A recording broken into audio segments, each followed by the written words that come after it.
दोस्तों, घोस्टलैंड horror story पे आपका स्वागत है। आज मैं आपको कुछ हॉरर स्टोरी सुनाऊंगा, इससे आपके रोंगटे खड़े हो जाएंगे। मैं उम्मीद करता हूँ आपको ये हॉरर स्टोरी पसंद आएंगी। ये बात तब की है जब मैं अपनी कॉलेज की छुट्टियों पर अपने गांव में गया हुआ था। उस समय मुझे गांव की बहुत याद आ रही थी। मेरे परिवार में कुल 6 लोग हैं। गांव में हमारे घर में मैं अपने दादा दादी के साथ ही सोता था। गांव में रहने वाले लोग जल्दी ही जग जाते हैं और सुबह सुबह ही काम करने के लिए अपने खेतों की तरफ चले जाते हैं। मेरी दादी सुबह सुबह 5 बजे ही उठ जाया करती थी और वह मुझे भी उठा देती थी। इसलिए मेरी रोज़ सुबह जल्दी उठने की आदत बन गई थी। मैं सुबह उठकर रोज़ाना व्यायाम करता था। उसके बाद मैं पढ़ाई करता था। एक दिन की बात है, जब मैं बहुत थका हुआ था तो मैं जल्दी सो गया था। रात के लगभग 3 बजे मेरी आँख खुली। आज मैं काफ़ी जल्दी उठ गया था। मैंने सोचा कि अब जब उठ ही गया हूँ तो क्यों ना पढ़ लिया जाए। पढ़ने से पहले कुछ व्यायाम कर लिया जाए ताकि सुस्ती भी उड़ जाए और पढ़ाई में भी मन ज़्यादा लगेगा। इसलिए मैं छत पे चला गया और इधर उधर घूमने लगा। उस समय ठंडी का मौसम था। ठंड भी बहुत और कोहरा भी ज़्यादा था। दूर दूर तक घोर सन्नाटा था। छत पर घूमते हुए मैंने देखा कि सामने वाले घर की छत पर एक आदमी, या यूँ कहे कि एक साया खड़ा था। साया इसलिए क्योंकि कोहरे की वजह से मुझे कुछ साफ नहीं दिखाई दे रहा था। वह मेरे घर से कुछ 50 कदम की दूरी पर ही था। मैंने उस पर ज़्यादा ध्यान नहीं दिया क्योंकि गांव में लोग जल्दी ही जग जाते हैं, इसलिए शायद ये मेरी ही तरह जल्दी जग गया होगा। और मैं अपनी छत पर घूमने लगा और व्यायाम भी करने लगा। व्यायाम करते हुए मैंने देखा कि वो आदमी, यूँ कहे कि वो साया जैसे पहले था वैसे ही अब भी मेरी ही तरफ मुंह खड़े किया हुआ था। मुझे थोड़ा अजीब सा लगने लगा। मैंने सोचा चलो उससे कुछ बात किया जाए, तो मैंने कहा कैसे हो भाई। पर उधर से कोई आवाज़ आना तो दूर की बात, वो आदमी तो अपनी जगह से हिला भी नहीं। टाइम मुझे बहुत गुस्सा आया और मैंने उस पर ध्यान देना बंद कर दिया और अपना व्यायाम करने लगा। तभी हवा में अचानक ठंडी बढ़ने लगी और पहले से ज़्यादा ठंड बढ़ गई। मैंने सोचा नीचे घर में जाया जाए, तो जैसे ही मैं अपने घर में जाने लगा मैंने देखा कि उस आदमी का कद अचानक बढ़ने लगा। उस आदमी को उस समय आदमी समझना सबसे बड़ी मूर्खता थी। वह धीरे धीरे एक घर जितना बड़ा हो गया था। उस समय मेरा होश गायब हो गया था। उस समय मेरे पैर जैसे ही जम गए थे। मुझे कुछ समझ नहीं आ रहा था मैं क्या करूं, और मैं खुद को कोसने लगा कि मैं ऊपर आया ही क्यों, अब मैं नहीं बचने वाला हूँ। डर से मैंने अपनी आंखें बंद कर ली। थोड़ी देर बाद मैंने देखा कि वहाँ पर कोई भी नहीं था। मैं तेज़ी से नीचे भाग गया और कंबल ओढ़कर सो गया। सुबह सुबह मैंने ये बात अपने घर वालों को बताई तो किसी ने भी मेरे पर विश्वास नहीं किया, सिवाय मेरी दादी के। उन्होंने कहा कि वो एक छलावा था और छलावा बहुत ही खतरनाक होते हैं। तेरी जान इसलिए बच गई क्योंकि तेरे गले में हनुमान जी का रक्षा कवच था। तब मुझे याद आया, यह तो मैंने थोड़े ही दिन पहले ही अपने गले में बांधा था। भगवान ने ही उस दिन मेरी जान बचाई थी। अब मैं आपको एक और छलावा के ऊपर कहानी सुनाने जा रहा हूँ।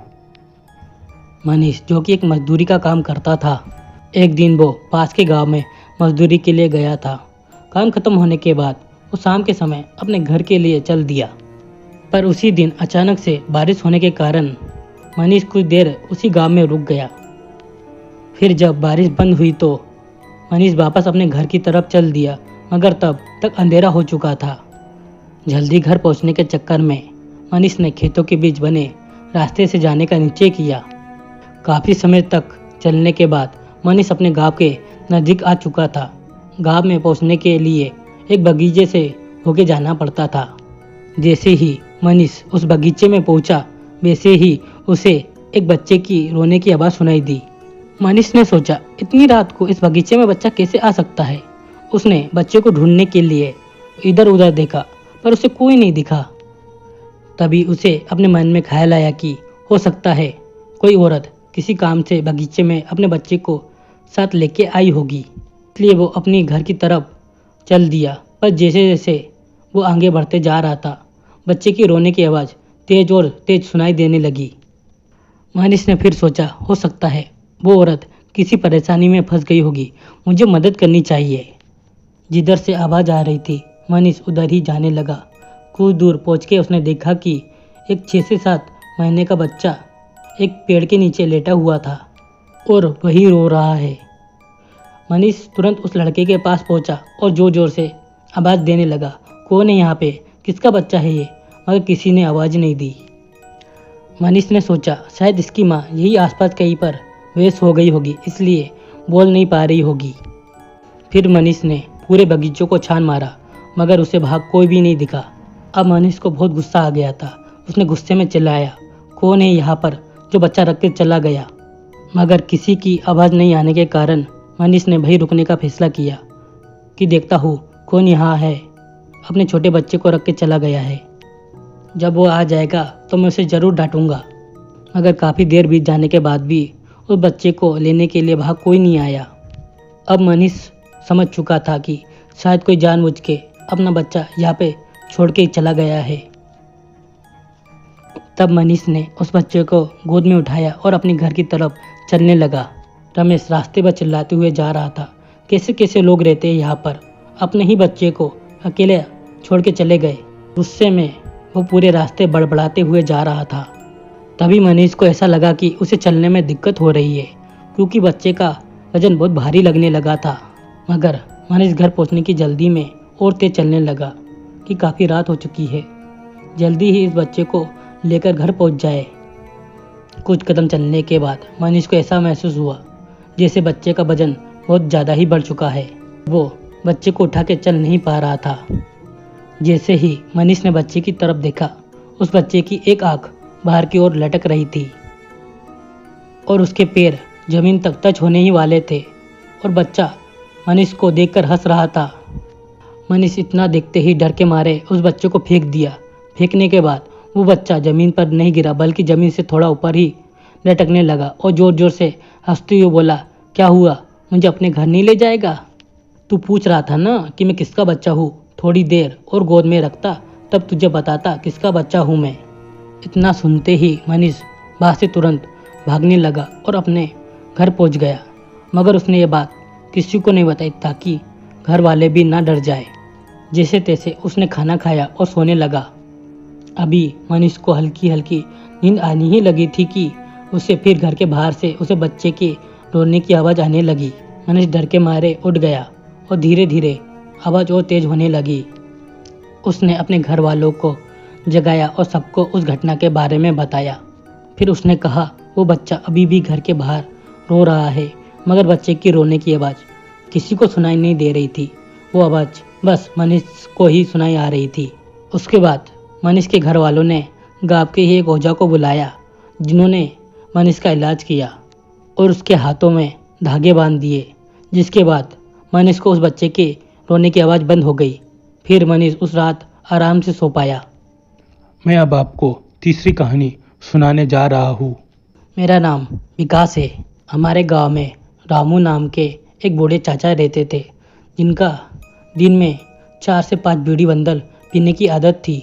उनके घर में उनकी पत्नी के अलावा उनका कोई नहीं था, कोई संतान भी नहीं था। चाचा किसी के भी खेत में मजदूरी करके गुजारा किया करते थे।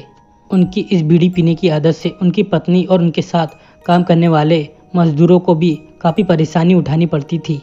एक दिन चाचा बहुत बीमार हो गए। अब वह बिस्तर पे पड़े रहने लगे क्योंकि वैद्य जी ने उन्हें घर पे ही रहने की सलाह दी थी।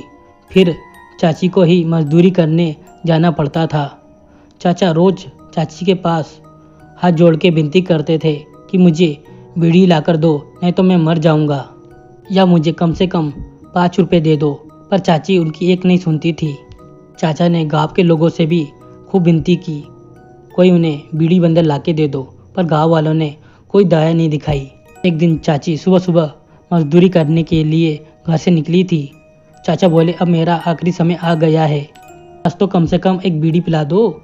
चाची गुस्से में आकर बोली, पागल बुढ़े, मर जा और मरने के बाद गाँव में बीड़ी मांगते फिरना। ऐसा कहकर वह चली गई। जब वो शाम को घर लौटी तब चाचा दरवाजे के पास मरे हुए पड़े थे और उनकी बीड़ी पीने की आखिरी इच्छा अधूरी रह गई। गांव वालों ने मिलकर उनका अंतिम संस्कार किया। दूसरे दिन ही चाचा का ही साथी मजदूर भानुदास रात के वक्त खेतों में फसल को पानी देने गया था। उसने मोटर चालू की और फसल को पानी देते हुए बीड़ी पीने लगा। तभी उसे एक अचानक जानी पहचानी आवाज़ सुनाई दी, ए भानु, चल मुझे भी एक बीड़ी दे। आवाज़ सुनते ही भानुदास ने डर के मारे धुआं छोड़ने के बजाय निगल लिया। जब वो पीछे मुड़ा तब उसे रामू चाचा दिखे। उनका चेहरा पूरा सफ़ेद था, आंखों के नीचे काले दाग बन चुके थे, बदन जैसे सूख के कांटा बन चुका था। वह बार बार एक ही चीज़ बोल रहे थे, भानु एक बीड़ी पिला दे। मरे हुए राजू चाचा का प्रेत देखकर भानुदास जगह पर ही बेहोश हो गया। फिर भानुदास रात के 1:30 बजने के बाद भी घर नहीं आया, इसलिए उसके भाई उसे देखने खेत पर आए। सभी ने भानु को बेहोशी की हालत में पाया, तब उसके मुंह पर पानी मारकर उसे जगाने लगे।